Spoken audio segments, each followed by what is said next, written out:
रखा जब मेरे नबी ने दुनिया में कदम तो पत्थर तक कलिमा पढ़कर मुसलमान हो गए। प्यारे नाजरीन, हजरत आमिना रजी अल्लाह ताला अन्हा फरमाती हैं कि जब मेरा बच्चा मेरे पेट में था तो मुझे बड़ी अजीब अजीब चीजें नजर आती थीं। अगर मैं घर से बाहर निकलती तो एक बादल का साया मेरे ऊपर आ जाता और मुझे धूप बिल्कुल महसूस न होती। अगर मैं पानी भरने के लिए जमजम के कुएं की तरफ जाती तो रास्ते के पेड़ अपनी टहनियां मेरे सामने झुका देते, जैसे मुझे सलाम कर रहे हों। मैं हैरान होती कि ये सब सिर्फ मेरे साथ ही क्यों हो रहा है। जब मैं जमजम के कुएं के पास पहुंचती तो नीचे का पानी अपने आप ऊपर आ जाता और बिल्कुल मंडेल तक भर उठता।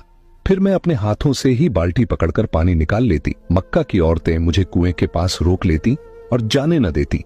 वो कहती, ए आमिना, तुम थोड़ी देर और यहीं खड़ी रहो, वरना तुम्हारे जाने से पानी वापस नीचे चला जाएगा और हमें पानी भरने में बहुत मुश्किल होगी। इसी तरह हजरत आमिना रजी अल्लाह ताला अन्हा फरमाती है कि मैं सुना करती थी कि जब बच्चा पेट में होता है तो माँ को बहुत तकलीफें झेलनी पड़ती हैं।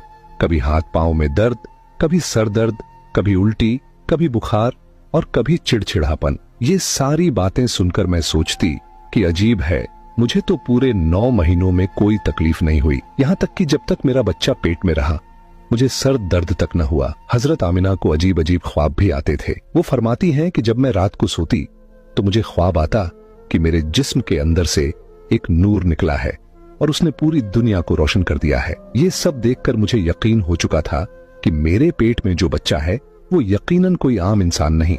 पैगंबर हजरत मोहम्मद मुस्तफा सल्लल्लाहु ताला अलैहि वसल्लम जब अपनी माँ हजरत आमिना रजी अल्लाह ताला अन्हा के पेट में थे तो एक रोज आपकी दादी ने आपके दादा को इशारे से बुलाया और कहा, क्या आपको मालूम है ये बहू आमिना बहुत महंगा इत्र लगाती है।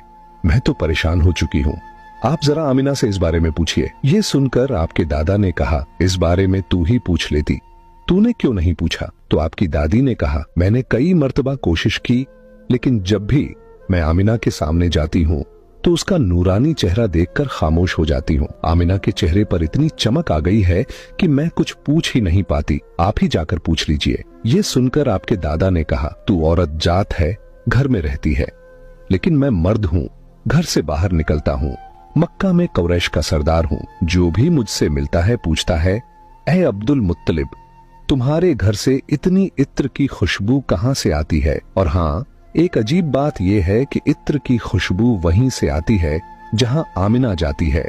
अगर आमिना रसोई में जाती है तो खुशबू वहीं से आती है, अगर गुसलखाने में जाती है तो खुशबू वहीं से आती है, अगर बैठकी में जाती है